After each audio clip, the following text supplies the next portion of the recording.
My name is Marija Ćosić. I'm a member of CA Why Not, where I predominantly work on the fact-checking platform called Raskrinkavanje.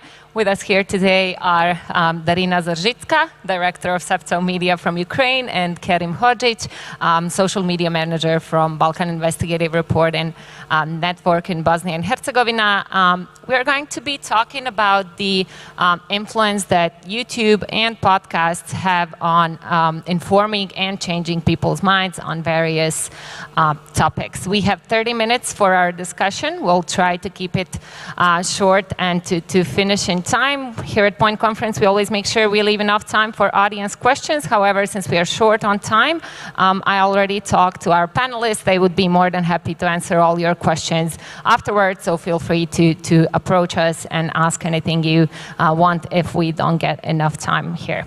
So let's just jump right into it, Kerim. I would like to start with a question for you. What are the popular online formats to spread misinformation and propaganda narratives today? Do you kind of see YouTube, different formats, and podcasts as well as something that's present in our region? Well, of course, as the previous panelists have mentioned it, the most popular way to spread information in general, especially disinformation and other type of malicious content, are very fast consuming goods, which means that people who usually deal with those kind of things, who try to spread a certain amount of malicious information, mainly focus on YouTube Shorts, Instagram Reels. They as well try to focus on other type of video and audio formats. As we have mentioned, podcasts have been very popular. For example, the Joe Rogan podcast has been the topic of discussion in many different occasions. Therefore, I would like to say that that type of fast consuming content is very easy to spread, and it's very easy to make people believe that certain information are true, even if they are, of course, not. Therefore, yeah, I would say mainly YouTube Shorts, because the certain research in the United States have shown that majority of people mainly gain information from YouTube, from certain YouTubers, video podcasts on YouTube as well, and certain other content creators. Therefore, yeah, I would say that the YouTube platform is one of the biggest hubs of disinformation content. Yeah. Thank you. And Daryna, what is Ukrainians' perspective on this? I think Ukrainian perspective is quite similar to other countries. I mean, as Kerim said, that information and disinformation exist on each platform, and of course YouTube and podcasts are not exceptions. But if we talk about rapid spread of disinformation or some false messages, I think in Ukraine it is very usual to use Facebook or Viber chats for such rapid campaigns, which is like reaction for recent events. But if we talk about YouTube and podcasts, I want to mention one important thing. I think these formats have a great potential to gather and to develop community. And I think it's additional danger of disinformation and propaganda on YouTube, that it's not only about spreading the information, but it's also about formation of different communities. And if we, Sebto Media, progressive media, use YouTube and podcasts to have our own community, to develop it, so propagandists and disinformators do the same. And you know, me as a podcast host, I realized that some people may listen to my voice while taking a bath. So I think that I have some intimate type of relation with the audience, and I think they trust me. I know that many people start their mornings with my voice, so I'm aware of influence I may have. And the same with people who spread disinformation.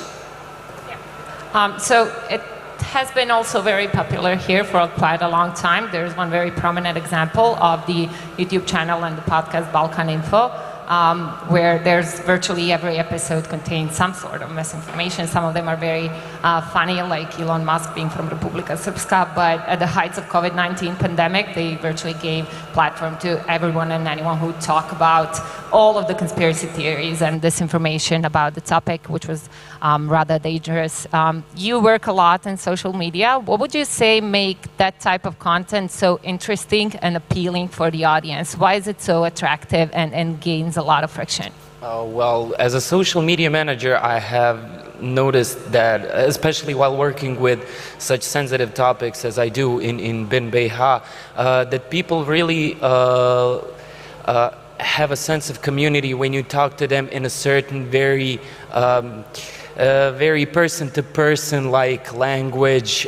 They have their own certain, if I can say, lingo. They have their own phrases. And I think that type of content, when it's mixed with, of course, some video materials that are probably being montaged and photoshopped, can create a very big problem in the space of information. As you have mentioned, Balkan Info mainly gained the attention of the public because they were very comedic. I would say they were very funny, and that's why they gained so much sympathy from the public. Not necessarily because they were spreading disinformation, but of course that unfortunately backfired us because certain viral videos that they had gained let's say, too much of a public space, and that created certain conflicts between certain communities. As you have mentioned, they're trying to play it on a, let's say, nationalistic note, and they are essentially very dangerous because of the way they are reaching out to the public, of course. Very simple language, very simple manners. They, of course, allow cursing, which is very, very much attractive in the 21st century because people think that being explicit necessarily means that they are being very honest. So, yeah, a lot of those manners, I would say, are very misinterpreted by the broader public, and that creates a very big confusion in the space of information, and that creates a very big threat to the broader public. Thank you. So on one side, we have all of this audience being very strongly influenced by those content creators that spread misinformation and propaganda narratives. But on the other side, we have them themselves profiting in multiple different ways. What we've seen at Raskrinkavanje is that they've kind of mastered all of the ways they can gain more money, gain more influence, reach wider, bigger audiences. What is your perspective on this? Are they able to actually make money from spreading misinformation? Is it profitable to spread lies and propaganda? Of course, in different ways. Till YouTube block your channel because of bad reviews, you can have like direct monetization because traditionally the channels which spread disinformation, conspiracy theories, they have like many views, so it is profitable even in terms of monetization, which provided by the platform. But as I mentioned, and actually Kerim started to talk about this like stable phrases used by creators. It's all about community making and community management, and I think another way to monetize propaganda is also to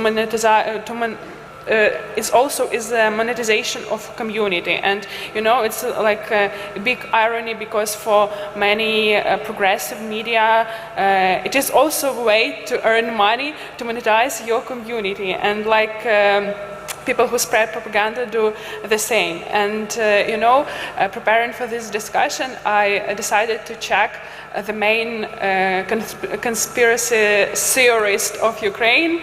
His name was Top Stahiv. His YouTube channel was deleted. Actually, the second YouTube channel was deleted as the first one. So I checked his Facebook page. I was scared, but I mentioned that he writes posts every day or several times a day, and which post includes disclaimer, please support me, here is my bank details, you can donate me. So I think yes, he also has like financial support from his audience, and of course there are some other types of monetization. I mean that there is like managed disinformation campaigns, and to be a disinformator in such campaigns is work for people, and people get salary for their work.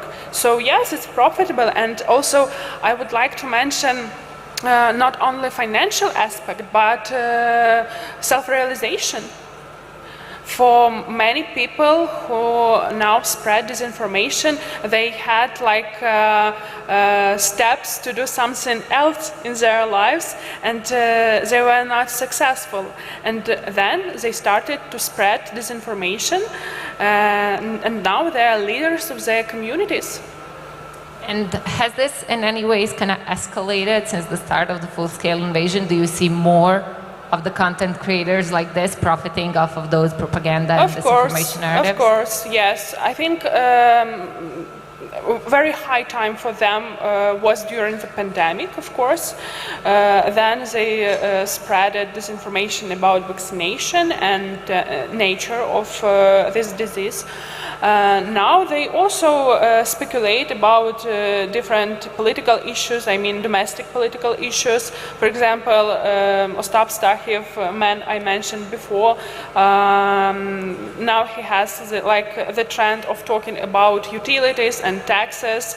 It's not about war directly, but we are very sensitive about our political situation as well, because it can be threatened by Russians as well.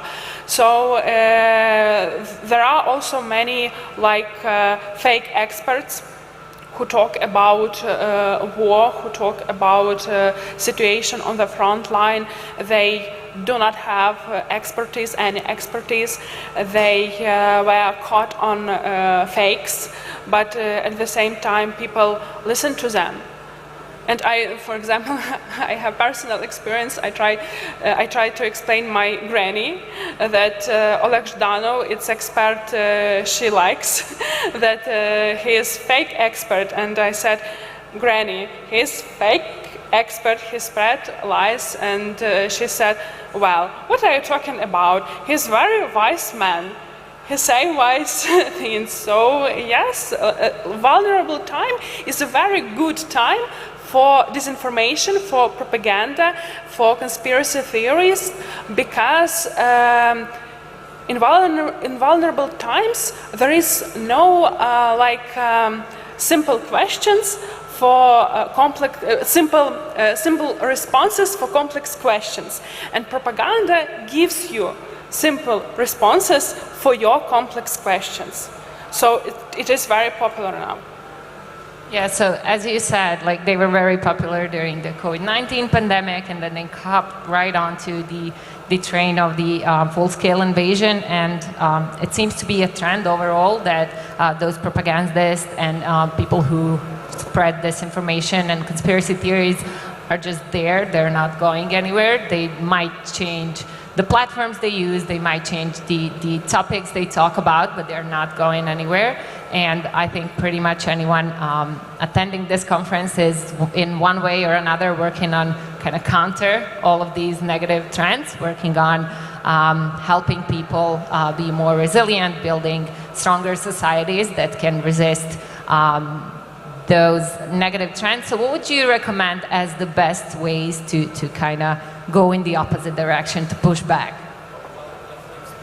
From the perspective of Bosnia and Herzegovina, I would say that we are very much recognized as the country that has a very high, let's say, amount of cyberbullying, and therefore our cyberspace, social media aren't regulated by any law. Therefore, I think a very good step would be a national level law that sort of regulates the cybersecurity space, and therefore in a certain way giving freedom to to people and to the government to just sort of, I wouldn't say to just like eliminate the disinformation from the social media space and internet, because that would be, of course, impossible, and that would violate the freedom of speech. But we certainly have to have certain regulations and laws that can offer us to a certain extent what's permitted and what's not. Therefore, I think it would be good to engage the regulatory agency for communications as well, because not a lot of people are watching TV, reading the newspapers, that sort of type of consuming information that is currently in sort of downward slide when it comes to popularity, and everybody's just like focused to digital content, video content, and therefore I think it would be of must to sort of try to at least work somehow through sort of campaigns or some other kinds to just communicate with the government and to start the process of developing that law, and to the last point, just like bringing it to the reality. Of course, that's a very risky thing to do, because we, of course, besides the freedom of speech, have to take into consideration other things which come to marketing as well, because digital media live off of marketing, and therefore there's a lot of work and a lot of consulting that has to be done with various experts in order to get to that point. But yeah, as of now, the only thing that's left is to spread awareness as NGOs and as professional media. Therefore, we need to just take our influence and use it the right way.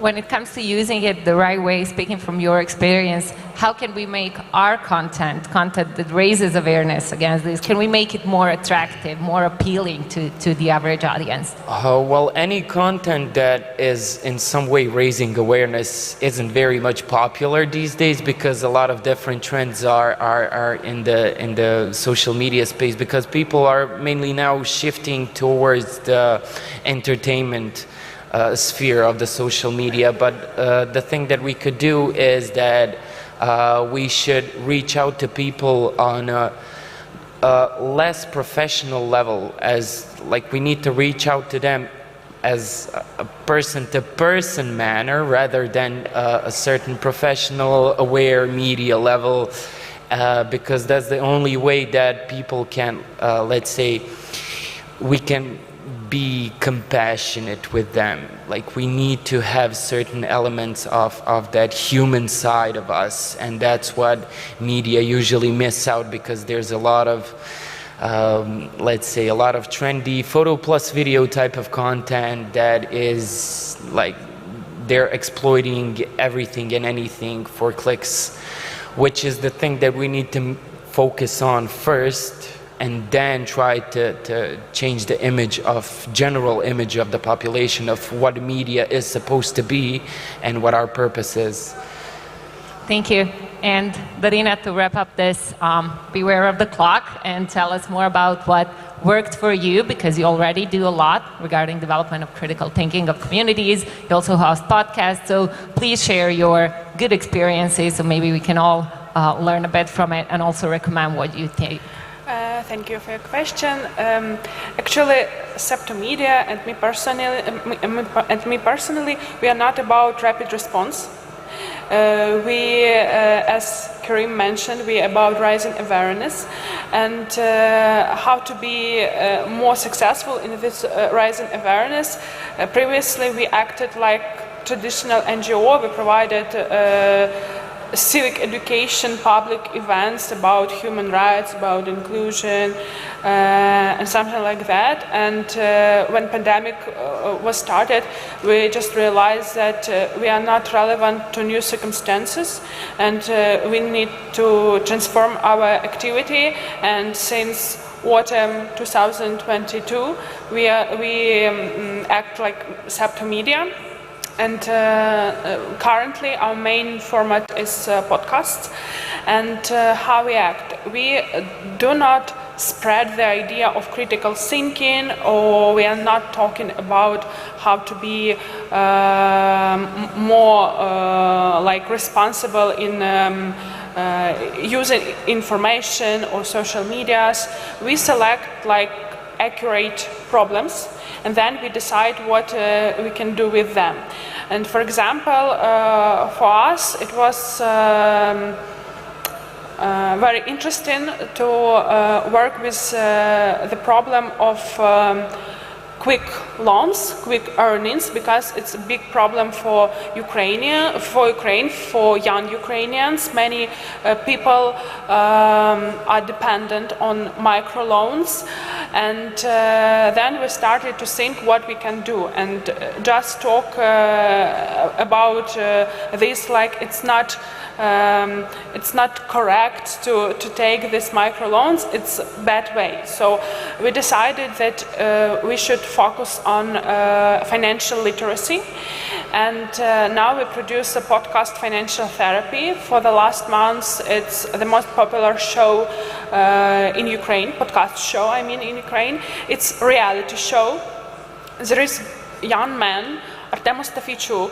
He has 100,000 of loans, hryvnia of loans, and till the end of the year, with the help of financial consultant Halina Tretiak, he wants to